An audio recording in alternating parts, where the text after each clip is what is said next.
الحمد للہ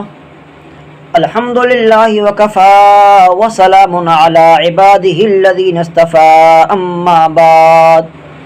قال اللہ تبارک وتعالی فی کلامہ المجید والفرقان الحمید اعوذ باللہ من الشیطان الرجیم بسم اللہ الرحمن الرحیم یستفتحون علی الذین کفروا عن ابی ہریرہ رضی اللہ تعالی عنہ ان رسول اللہ صلی اللہ علیہ وسلم قال والذی نفسی بیدہ لا یؤمن احدکم حتی اکون احب الیہ من والدہ وولدہ وفی روایہ والناس اجمعین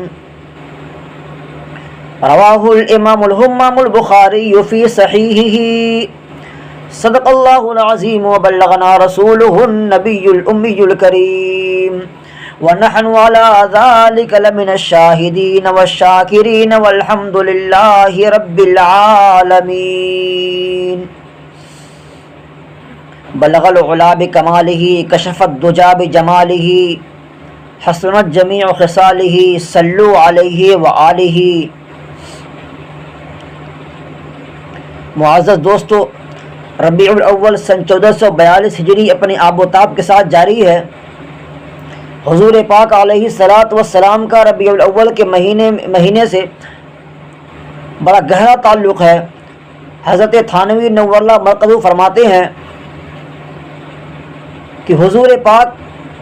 علیہ السلام کو اللہ رب العزت نے ربیع الاول کے مہینے میں پیدا بھی فرمایا ہے، اور اسی مہینے میں حضور پاک علیہ السلام کو اس دنیا سے رخصت بھی فرمایا ہے۔ یعنی رسول پاک علیہ السلام کو ربیع الاول کے ہی مہینے میں آپ کو پیدا بھی فرمایا گیا، اور اسی مہینے میں آپ کی وفات بھی ہے۔ اس کی وجہ حضرت تھانوی نور اللہ مرقدہ اس کی وجہ بتاتے ہیں۔ حضرت تھانوی فرماتے ہیں کہ میں ایک مرتبہ یہی بات بیٹھ کر کے سوچ رہا تھا کہ اللہ رب نے میرے دل پر الہام فرمایا اور میرے دل میں یہ بات ڈالی کہ حضرت والسلام کی وفات اور پیدائش اکٹھی اسی مہینے میں کیوں رکھی گئی۔ اس کی وجہ کیوں اس ایک ہی مہینے میں وفات بھی ہے، پیدائش بھی ہے، اس کی وجہ کیا ہے؟ وہ اللہ پاک امت کو یہ فرما رہے ہیں کہ وفات یہ دکھ کی بات ہے، پیدائش یہ خوشی کی بات ہے۔ حضور پاک علیہ السلام کی پیدائش اسی مہینے میں ہے، جی چاہتا ہے کہ بندہ خوشیاں منائے۔ وفات اسی مہینے میں ہے، جی پر غم غالب آ جاتا ہے۔ اب کیا کریں؟ تو فرماتے ہیں کہ اللہ نے اشارہ فرمایا ہے کہ نہ خوشی میں حد سے کراس کرو اور نہ غمی میں حد کو کراس کرو۔ خیر الامور اوسطها، درمیانی راستہ یہ بہترین راستہ ہے، درمیانی درجہ یہ بہترین درجہ ہے۔ نہ اسے یوم العید بناؤ، نہ اسے یوم الحزن بناؤ،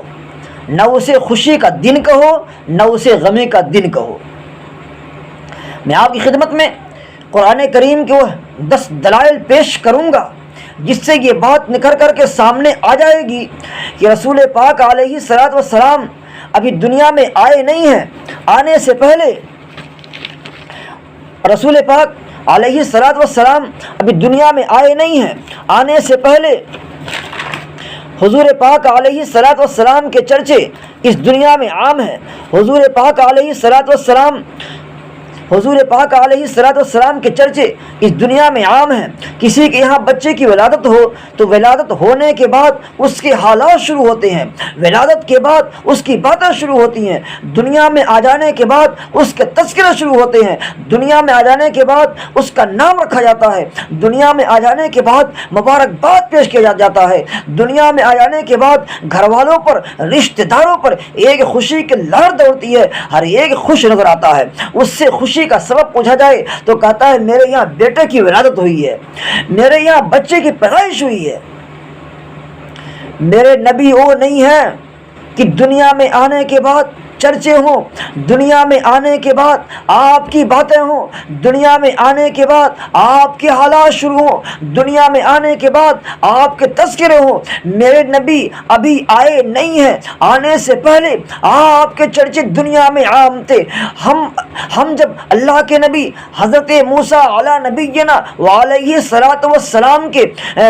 کے اوپر نازل ہونے والی کتاب توریت سے پوچھتے ہیں، اے توریت تو بتا رسول اللہ صلی اللہ علیہ وسلم کے بارے میں توریت بول پڑتا ہے کہ وہ نبی آخر الزمان ہے، جو سب سے اخیر میں آنے والے ہیں، جو سب سے اخیر میں آنے والی ہستی ہے، ان کے یہ اوصاف ہیں، ان کے یہ خوبیاں ہیں، ان کی یہ نشانیاں ہیں۔ اس کے بعد جب ہم حضرت داؤد علی نبینا وعلیہ السلام کے اوپر نازل ہونے والی کتاب زبور سے پوچھتے ہیں، اے زبور تو بتا رسول اللہ صلی اللہ علیہ وسلم کے بارے میں زبور بول پڑتا ہے کہ وہ امام الانبیاء ہیں، جو سب سے اخیر میں آنے والے ہیں، ان کی یہ خوبیاں ہیں، یہ اوصاف ہیں، یہ نشانیاں ہیں۔ اس کے بعد جب حضرت عیسیٰ علی نبینا وعلیہ السلام کے اوپر نازل ہونے والی کتاب انجیل سے پوچھتے ہیں، اے انجیل تو بتا، اے انجیل تو بتا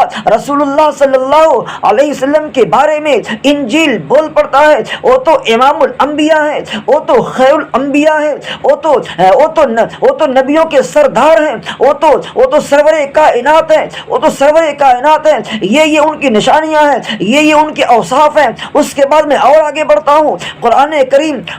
کریم سے پوچھتے ہیں کہ یہ وہی قرآن کریم ہے جو محمد مصطفیٰ صلی اللہ علیہ وسلم کے اوپر نازل ہونے والی کتاب ہے۔ میں قرآن کریم سے پوچھتا ہوں، اے قرآن تو بتا ان کے اخلاق کیا ہے؟ قرآن کریم بول پڑتا ہے، قرآن کریم کہتا ہے انکا لعلی خلق عظیم، کہ آپ علیہ السلام اخلاق کے اعلیٰ پیمانے پر ہیں، اخلاق کے اعلیٰ پیمانے پر ہیں، اخلاق کے اعلیٰ پیمانے پر ہیں۔ میرے بھائیوں، اخلاق کے اعلیٰ پیمانے پر ہیں۔ میرے بھائیوں، قرآن کریم یستفتحون علی الذین کفروا، یستفتحون علی الذین کفروا، اللہ کے رسول صلی اللہ علیہ وسلم کے اس دنیا میں آنے سے پہلے اس دنیا میں آنے سے پہلے آپ کی بعثت سے پہلے، آپ کی اس دنیا میں ظہور ہونے سے پہلے اہل کتاب کی یہ حالت تھی کہ مشرکین عرب کے مقابلے میں حضور علیہ السلام کے وسیلے اور برکت سے مدد طلب کرتے تھے کہ اے اللہ اس نبی کی برکت سے جو نبی آخر الزمان ہے، آخری زمانے میں مبعوث ہونے والے ہیں، آخری زمانے میں آنے والے ہیں، ہم کو فتح عطا فرما دے، کامیابی عطا فرما دے، نصرت عطا فرما دے۔ اس کی صفت اور حالات ہم توریت میں دیکھ چکے ہیں۔ یہ اہل کتاب وسیلہ دے کر کے حضور پاک علیہ السلام کے وسیلہ دے کر کے دعا مانگا کرتے تھے، اللہ رب العزت ان کی دعا قبول فرما لیا کرتے تھے، اللہ رب العزت کی مدد بھی دیکھ لیتے تھے، اللہ رب العزت عزت کی نصرت بھی یہ یہودی اور اہل کتاب دیکھ لیتے تھے۔ کیوں؟ اللہ علیہ السلام کا دے کر کے ان لوگوں نے دعا مانگی ہے، اللہ نے اس وسیلے کی وجہ سے اللہ نے ان کی دعا کو قبول فرمایا ہے۔ نبی یہ آخر الزمان وہ ہیں جو ابھی آئے نہیں ہیں، لیکن آپ کا وسیلہ دے کر کے دعائیں مانگی جا رہی ہیں۔ یستفتحون علی الذین کفروا، یستفتحون علی الذین کفروا، جب نبی آخر الزمان کا وسیلہ دے کر کے دعائیں مانگی جا رہی ہیں، دعائیں مانگی جا رہی ہیں، اور مشرکین سے کہا کرتے تھے، یہ یہودی، یہ اہل کتاب مشرکین سے کہا کرتے تھے نبی آخر زمان کا زمانہ قریب ہے، جب وہ آ جائیں گے تو ہم ان کے ساتھ مل کر کے تمہارا مقابلہ کریں گے اور تم لوگوں کو اس طرح ختم کر دیں گے کہ تمہارا نشان بھی مٹ جائے گا، جس طرح سے قوم عاد ختم کر دیے گئے، قوم سمود ختم کر دیے گئے، اور ارم اور برباد کر دیے گئے اور ہلاک کر دیے گئے، ہلاک ہو گئے، اس طرح ہم ان کے ساتھ مل کر کے تم سے لڑائیاں کریں گے اور تمہیں بھی صاف ختم کر دیں گے، تمہارا نشان مٹا دیں گے۔ میرے بھائیوں، لیکن بولتا ہے